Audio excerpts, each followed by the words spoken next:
규례니라. 아멘. 4월 30일 수요일입니다. 오늘은 레위기 3장 1절부터 마지막 17절까지 말씀입니다. 화목제란 무엇이며 왜 드려야 하나? 라는 제목입니다. 화목제란 무엇이며 왜 드려야 하나? 오늘은 이제 화목제에 대한 내용이에요. 1장은 번제였죠. 2장은 소제. 그리고 오늘 3장은 화목제입니다. 이 화목제는 7장에서 다시 한번 이렇게 반복이 되는데 3장에서는 원칙적인 하나님께 드리는 원칙적인 그런 내용이고 이제 7장에서는 아주 실제적인 화목제를 드릴 때 어떤 의미로 드려야 되는가 이런 실제적인 부분을 다루고 있습니다. 이 화목제의 히브리어 명칭은 쉐라밈이에요. 쉐라밈. 이건 샬롬이라는 단어에서 파생된 말이에요. 샬롬이라는 말 잘 알죠? 샬롬. 우리가 인사할 때 샬롬 이렇게 인사하는데 평안 혹은 평화 혹은 온전함 혹은 완전함 이런 개념을 담고 있는 말이 샬롬입니다. 그러니까 화목제는 평안함을 위한 제사 혹은 평화를 위한 제사 이렇게 말할 수 있겠고 또 한편으로는 온전함을 위한 제사 혹은 완전을 향해서 가는 제사 이렇게 표현할 수가 있습니다. 이게 이제 화목제라는 이름에 담겨 있는 뜻입니다. 그러니까 번제는 죄를 속하기 위해서 드리는 제사이고 소제는 그 죄의 속함을 받아서 새 생명을 얻은 사람이 하나님께 자기를 드리는 헌신의 의미로 드리는 제사라고 했죠. 화목제는 이렇게 하나님께로부터 새로운 생명을 부여받아서 이제 새 생명이 된 그 사람이 완전함을 향해 나가는 제사 이렇게 이해를 하면 되겠어요. 완전함을 향해서 나가는 제사. 사실 이 화목제가 제일 레위기 제사 중에서 이해하기가 좀 어려운 부분이에요. 그래서 제가 주석을 아무리 뒤지고 제가 이 레위기 강해를 위해서 주석만 한 10권 이상을 지금 들여다보고 있는데 그리고 이제 레위기 강해에 대한 아주 권위 있는 책들도 여러 권을 이렇게 보고 있는데 제일 어려운 부분, 제일 헷갈리는 부분이고 제가 제일 헷갈리는 게 지금 뭐냐면 화목, 하나님과 화목하기 위해서 화목제를 드린다 이렇게 지금 대부분의 주석들, 대부분의 책들이 그렇게 전제를 두고서 이 화목제를 설명해요. 근데 제가 볼 때는 그게 아닌 것 같아요. 왜냐하면 하나님과 화목한다는 것은요, 죄인이 하나님 앞에 나아가기 위해서 드리는 제사가 번제잖아요. 죄 용서함을 받는 제사. 이게 번제예요. 이게 하나님과 화목하는 의미예요. 그러니까 하나님께 나아갈 수 없었던 죄인이 하나님께 나아가기 위해서 속죄함을 받기 위해 드리는 제사가 이제 번제인데 그걸 화목이라고 말한단 말이에요. 그래서 로마서나 혹은 에베소서나 예수 그리스도로 말미암아 우리가 하나님과 화목되었다라고 말할 때 모두 다 이 개념을 설명하는 거예요. 이 죄 용서받은 개념. 그런데 자꾸 이 화목죄를 하나님께 나아가기 위한 제사, 화목하기 위한 제사로 자꾸 이렇게 설명을 하니까 이게 자꾸 헷갈리는 거예요. 그래서 제가 아무리 책을 뒤져봐도 전부 전제가 하나님께 화목하기 위한 제사라 이렇게 설명을 하기 때문에 여기 번제하고 자꾸 헷갈리는 개념. 신약 성경에서는 하나님과 화목한다 이 개념을 모두 무엇으로 보냐면 이 속죄 제사의 의미로 본단 말이에요. 그러니까 하나님과 화목하는 이런 이 화목제를 신약에서는 예수 그리스도가 피 흘려 죽으심으로 우리가 화목하게 되었다 이 개념으로 설명 안 해요. 이건 모두 다 번제의 개념으로 설명한단 말이에요. 그래서 제가 고민하고 또 묵상하고 책을 뒤지고 그러다가 제 나름대로 결론을 찾았어요. 그래서 오늘 설교는 여러분들이 처음 듣는 설교예요. 여지껏 누구도 이런 개념으로 화목제를 설명해낸 사람이 없는 그런 설교를 지금 듣는 겁니다. 자, 이 화목제라는 말이 아까 원어의 의미가 뭐라고 그랬어요? 쉐라밈이라고 그랬죠? 쉐라밈. 이게 어디서 왔다고 그랬어요? 샬롬에서 왔다고 그랬어요. 샬롬. 이 샬롬이라는 말은 성경에 아주 많이 등장을 하는 말인데, 이게 어떤 의미가 있냐면, 하나님의 제단이 완성됨으로 하나님이 함께 하셔서 주시는 상태. 요걸 평안, 혹은 평화, 혹은 완전함이라고 말해요. 잘 들어보세요. 다시 한번. 샬롬이 뭐냐면 우리가 흔히 샬롬을 평화, 혹은 평안, 혹은 완전함 이런 의미로 이해한다고 그랬죠? 그러니까 그 샬롬은 그냥 주어진 말이 아니고 성경에서 하나님이 함께 하심으로 이루어지는 상태, 이걸 샬롬이란 말이에요. 그러니까 하나님이 함께하는 상태란 말이에요. 이게 왜 샬롬이 거기서 그렇게 되냐면, 저 사사기 6장에 가면은 기드온이라는 이제 사람이 나와요. 기드온. 이 기드온이 이스라엘 백성들이 그 죄를 지으니까 하나님이 이스라엘 백성들을 미디안 사람들의 손에 맡겨버려요. 그래서 미디안이 와가지고 매일 농작물을 탈취해가고 수탈을 해가고 막 그래요.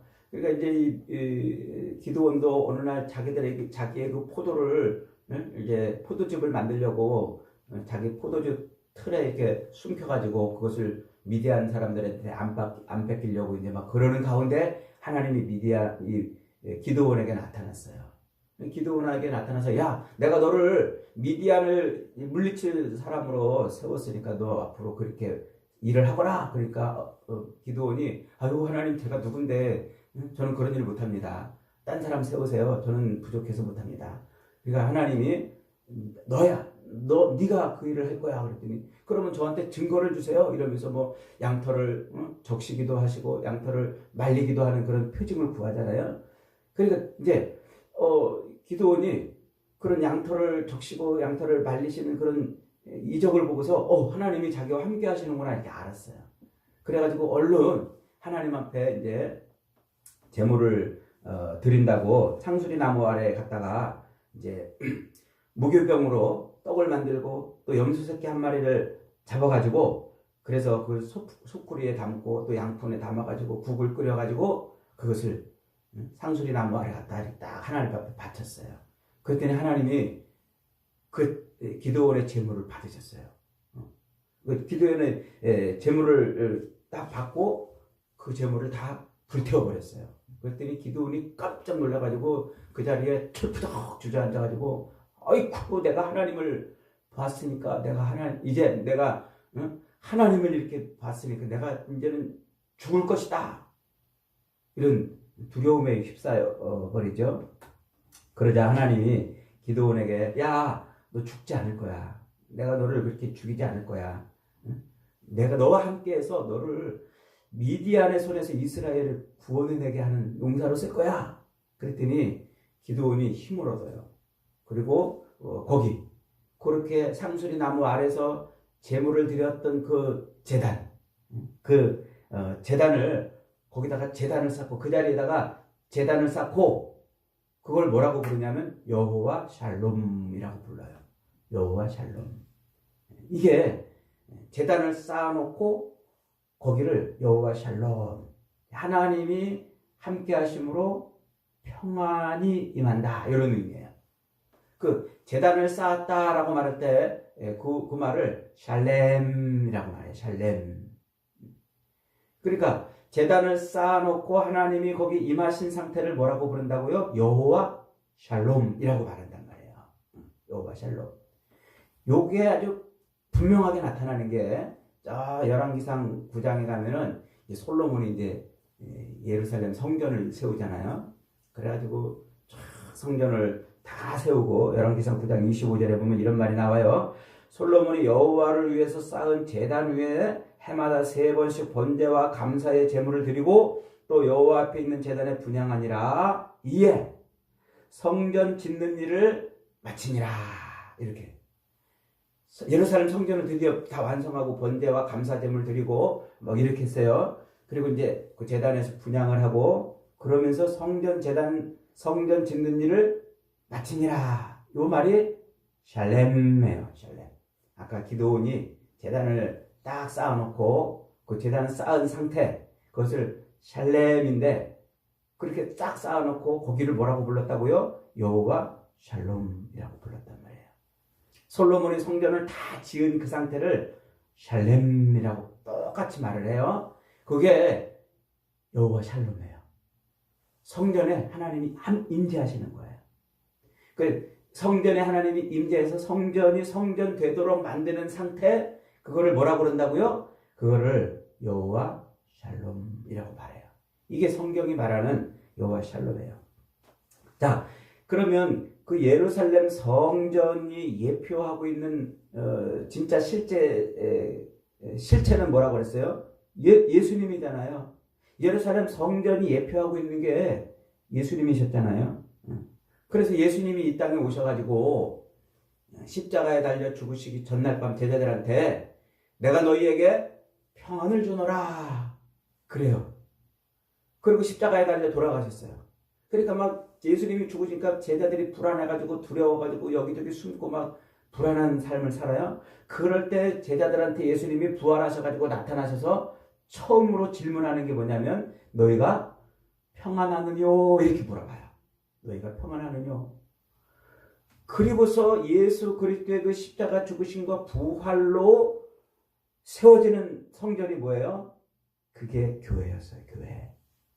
그래서 예수님으로 말미암아 세워지는 그 교회에 예수님이 함께 하심으로 교회가 성전이 되고 그 성전에게 주시는 약속이 뭐냐면 평안이란 말이에요. 그게 평안이에요. 그러니까 이 땅의 평안은 어떻게 오는 거예요? 사람들이 도덕적으로 깨끗하게 살고 서로 안 싸우고 친하게 살고 이래서 평안이 오는 것이 아니라 하나님의 성전, 예수 그리스도의 몸인 교회가 이 땅에 굳건하게 세워짐으로 평안이 오는 거예요. 그게 샬롬이에요. 그 여호와 샬롬. 그게 바로 진짜 평화고 평안이라는 말이죠. 그러니까 이 레위기의 화목제는 죄를 용서받은 자들, 하나님 앞에 죄 용서받은 자들이 그 하나님의 백성들이 하나님의 임재하심의 성전인 성막인 그 성전을 완성해 가는 제사가 바로 화목제인 거예요. 화목제. 이 하나님의 임재하심이 완성되는 하나님의 임재하심으로 하나님의 통치가 온전히 이루어지는 성전이 완성되는 개념으로서 샬롬. 그 샬롬이 로마서 5장 1절에서 성취가 돼요. 이렇게 성취합니다. 로마서 5장 1절에 보면 그러므로 우리가 믿음으로 의롭다 하심을 받았으니 믿음으로 의롭다 하심을 받았으니 예수 그리스도 십자가에 달려 죽으신 예수 그리스도를 믿음으로 의롭다 하심을 받았으니 주 예수 그리스도로 말미암아 하나님과 화평을 누리자. 평안을 누리자. 구원을 받았으니 죄 용서함을 받았으니 그리스도로 말미암아 평안을 누리자. 이렇게 말한단 말이에요. 그 평안은 죄 때문에 하나님하고 막혔던 그 상태가 해결되는 문제가 아니고 이미 해결됐잖아요. 그리스도를 믿음으로. 그래서 이 평안은 하나님의 임재가 삶 속에서 그의 삶 속에서 충만히 이루어지기를 온전하게 나가는 거예요. 이게 화목제에 담겨있는 의미예요. 자, 그러니까 이게 무슨 말이냐면 요걸 이제 좀 어려운 말로 제가 이렇게 표현해 봤어요. 우리가 예수 그리스도의 십자가 죽으심을 믿음으로 말미암아 의롭게 돼요. 의롭게 되는 것을 요것을 법적으로 하나님과 화목되는 상태예요. 법적으로 좀 어려운 말입니다. 그런데 그렇게 하나님과 법적으로 화목이 된 상태에서 그리스도로 말미암아 하나님의 임재가 온전히 이루어지도록 나가는 상태를 관계적 화목이라고 말을 붙였어요. 그러니까 죄 용서함을 받아서 하나님 앞에 나아갈 수 있는 상태는 법적으로 화목한 상태고, 하나님의 인재와 통치가 온전히 이루어지도록 살아가는 것은 관계적 통치예요. 자, 이게 뭐냐면, 자, 저 신약 성경에 가면은 돌아온 탕자 이야기가 있어요. 돌아온 탕자. 아버지의 재산을 달라고 그래가지고 탕자가 저 둘째 아들이 세상에 가가지고 허랑방탕하게 지내다가 내가 아버지한테 다시 돌아가야 되겠다. 그래서 아버지한테 돌아와요. 아버지가 그 자식을 기다리고 있다가 어느 날 돌아오니까 그 놈을 품에 안고, 그리고 그의 옷을 갈아입혀 주죠. 그리고 신발을 신겨주고, 제일 좋은 옷으로 갈아입혀서 신발을 신겨주고, 그리고 잔치를 베풀어요. 그리고 이 아들이 죽었다가 살아났다 그러면서 잔치를 베풀어요. 자, 그러면 그 돌아온 탕자는 아들의 지위를 잃어버렸다가 다시 아들의 지위를 회복했죠. 그 아들의 지위를 회복한 걸 뭐라고 그래요? 법적으로 화목해진 상태이란 말이에요. 그렇게 아들의 지위를 회복하고서 잔치가 베풀어지는 상태를 관계적으로 화목한 상태, 이렇게 말한단 말이에요. 큰아들은 아버지하고 아들의 지위를 빼앗긴 본 적이 없어요. 그냥 늘 아버지 안에 있었잖아요. 아버지 안에 있었고 아버지 말에 순종하고, 그래서 아들의 지위를 빼앗겨 본 적이 없었는데, 큰아들은 늘 아버지한테 불만이야. 아버지는 나한테 아무것도 안 해주더니 작은 아들이 돌아오니까 뭐 염소도 잡고 뭐 저런 잔치도 베풀어준다고 원망이고 불만. 큰아들은 아버지와의 관계가 법적으로 아들의 지위를 잃어버린 적이 없지만 아버지와의 관계에서 화목해 본 적이 없어요. 그게 큰아들은 법적으로 화목하지만 관계적으로는 화목하지 않았던 거예요. 그런데 작은 아들은 어때요? 돌아와서 아들의 지위를 다시 회복하는 법적인 화목도 이루어짐과 동시에 아버지와의 그 잔치를 통해서 관계적인 화목도 이루어내는 거죠. 이게 바로 그 작은 아들을, 돌아온 아들을 아버지가 이렇게 품에 안아요. 그 아버지가 아들을 품에 안았다, 그것을 헬라어 표현으로 에이레네 이렇게 말해요. 에이레네가 뭐예요? 평화라는 말이에요. 이 말이고 샬롬이라는 말이에요. 그러니까 아들의 지위를 회복해서 그 아들과 아버지가 화목한 상태를 뭐라냐면 아버지가 아들을 품고 있는 상태란 말이에요. 아버지가 아들을 품고 있는 그 상태. 그게 화목이고 그게 평안이에요. 그게 구약 성경에서 샬롬의 의미예요. 샬롬. 그 샬롬에서 샬렘이 왔고, 그 샬롬에서 솔로몬이 나왔고, 그 샬롬에서 술라이만이 나왔어요. 예루살렘이라는 말이 그 샬롬에서 나왔어요. 예루라는 말은 유산 혹은 땅 혹은 터 이런 말이에요. 그러니까 조상 때부터 받은 땅, 조상 때부터 물려받은 유산, 조상 때로부터 이어받은 터, 그 터가 샬렘, 하나님이 품고 있는 터란 말이에요. 그래서 예루살렘을 뭐라고 그래요? 신의 보상 혹은 하나님이 품고 있는 도시라는 뜻이에요. 그게 예루살렘의 의미예요. 너무 복잡하죠? 어마어마하게 중요한 진리예요. 자, 다시 간단하게 정리해 봅니다.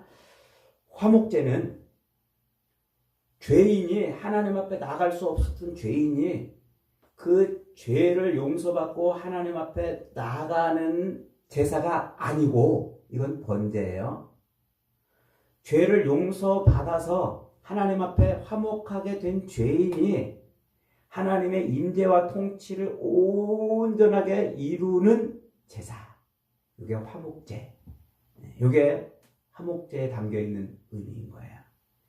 그러니까 그 화목제가 아까 어디서 왔다고 그랬어요? 샬롬에서 왔는데, 그 샬롬이라는 말이 뭐예요? 제단이 쌓아짐으로 하나님이 임한 상태. 성전이 완성됨으로 하나님이 임한 상태. 요거예요. 그러니까 화목제는 구원받은 사람이 하나님의 통치와 하나님의 임재를 완성해 가기 위해서 드리는 제사. 그걸 화목제라 이렇게 말할 수가 있어요. 그래서 그 화목제는 피를 내지만 그 피는 그 피는 죄 용서함을 받기 위한 피가 아니에요. 자, 그 화목제를 누가 성취합니까? 역시 예수님이 성취하신단 말이에요. 그래서 죄인이 하나님 앞에 나아갈 수 없었던 불화 상태에 있었던 그 죄인을 번제로 하나님 앞에 나갈 수 있는 죄 용서함을 통해서 하나님 앞에 나갈 수 있는 그런 화목한 상태로 만들어 놓으시고, 그리고 그 화목한 상태에서 하나님의 임재와 통치가 완전해지도록 우리를 그렇게 끌고 가시는 거예요. 그래서 우리는 이 땅에서 예수 그리스도의 몸인 교회를 어떻게 해야 돼요? 교회를 완전한 하나님의 임재 안으로 만들어 가야 되는 거예요. 그게 화목제를 드려야 되는 우리 모습인 거예요. 그러니까 번제는 죄 용서함의 화목이라면 이 화목제는 하나님의 임재의 완성을 이루는 거예요. 그래서 예수님이 그러잖아요. 아버지와 내가 하나인 것처럼 우리가 하나 되게 해주시옵소서 이렇게 말하면서 그리스도 안에서 우리가 계속 성장해야 될 것을 말씀하고 있잖아요. 그러면서 이제 에베소서 2장 20절로 22절에서 그 유명한 교회에 대한 얘기를 이렇게 하는 거예요. 너희는 사도들과 선지자들의 터 위에 세우심을 입은 자라 그리스도 예수께서 친히 모퉁이 돌이 되셨느니라. 그 안에서 건물마다 서로 연결하여 주 안에서 성전이 되어가고 너희도 성령 안에서 하나님의 거하실 처소가 되기 위하여 예수 안에서 지어져 가느니라.